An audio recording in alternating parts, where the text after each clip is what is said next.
Hi, my name is Will Ditzler. I'm in Miami County, Indiana on the Eel River. 120-acre property that I'm restoring from agricultural use into habitat.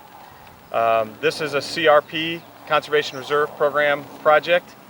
I used a new method for establishing this prairie that I wanted to share on this video. It's a frost seeding technique using a pickup truck and a blower vac. It's a very economical and efficient way of establishing a prairie if you have the right conditions. In this video, you'll see two projects that we've seeded this way. You'll learn how to use this technique, when it's appropriate, and then you'll see some pictures of the results. We're in the third year right now, going into the third growing season, and you'll see behind me about 10 acres of 14 acres that we established here in February of 2016. It's May of 2018. The pollinator species should be in full bloom here in another couple weeks. Part of the reason I did this project is for all types of wildlife, but monarch populations are in decline, and so having these native wildflower habitats is very important for a lot of our native species. So in this video you'll learn the techniques, and I hope that it helps you in the establishment of your project. This technique was shared with me by the staff of the Nature Conservancy here in Indiana. They do great restoration work, and their ecologists supported me on the technical support for this. So I'd like to thank them, and good luck with your project. All right, getting ready to seed prairie here in Lawrence County, Indiana. Got a little bit of snow on the ground so that we can see our tracks. We're gonna seed this warm season and wildflower mix using a pickup truck, a still blower vac, and a tarp. These are the basic pieces of equipment you need. The seed is sucked into the vacuum tube and then blown out the back of the truck. You need a day where you have frozen ground conditions, a field that has the ability to get seed to soil contact, like coming out of soybeans, and it's best if you have a light snow on the ground like this where you can see your tracks. So the great thing about this method is it can take seed that you hand collected, like this this rough seed here, this echinacea, purple coneflower, baptisia, different species of wildflowers. Also some Asclepias species, butterfly milkweed, good for monarchs. It'll blow right through this thing. You don't have to clean the seed. So I'm just gonna start putting this in a pile.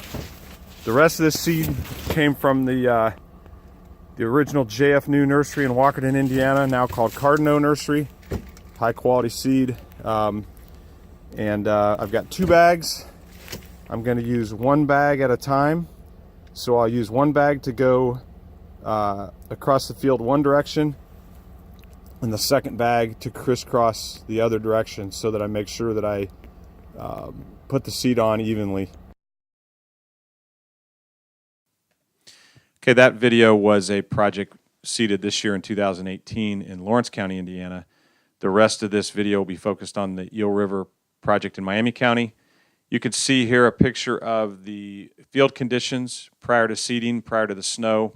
It's coming out of beans. We had an average level of residual bean harvest material on the ground, but we had enough exposed soil to use this frost seeding method. You just got to make sure you're not coming out of corn or going into turf. If that's the case, you'd need to disc the field and then use this method so that you would have a seed contact. So just got done seeding 14 acres of prairie, 100 pounds of native seed. You can seed about 2 to 3 acres an hour using the frost seeding method with a leaf blower, pickup, and a 2-man crew. It's good to do it with snow, where you can see your pattern and the seed dispersal. But now we'll look for the snow to melt, the seed will work into the soil, and then it's mid-February, so we've got about another month of freeze-thaw cycle to work that seed into the soil. Okay, when you do have snow on the ground and you're using this technique, do a test run of maybe 10 or 20 yard run. You want to take into account the wind directions. in terms of your starting position. But here we got down and we looked at our seeds per square foot. In this case, we were looking for about 40 seeds per square foot in the snow. You can see we've got a good seed pattern that gives us the confidence to go ahead and proceed with the rest of the seeding. Okay, this is the field in the first growing season. So this is probably June or July of the year that we planted in February. We mowed the field twice at a high cutting to control the annual weeds. In this case, the mare's tail was what we were trying to control.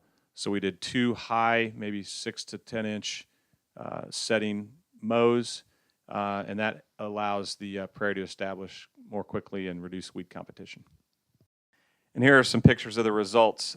These photos are from the second growing season, about a year and a half into the project. We had great germination on both native grasses and wildflowers.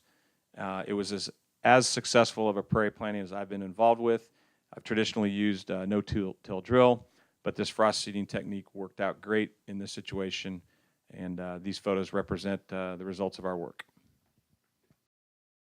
Thank you for watching our video on the restoration of prairies on this 120-acre property adjacent to the Eel River in Miami County, Indiana.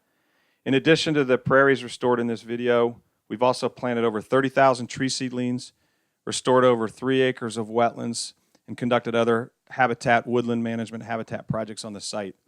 The Eel River is a watershed that feeds into the Wabash, which ultimately feeds into the Gulf of Mexico. So these projects also reduce nutrient runoff into the Gulf of Mexico. Thank you, and best of luck with your project as well.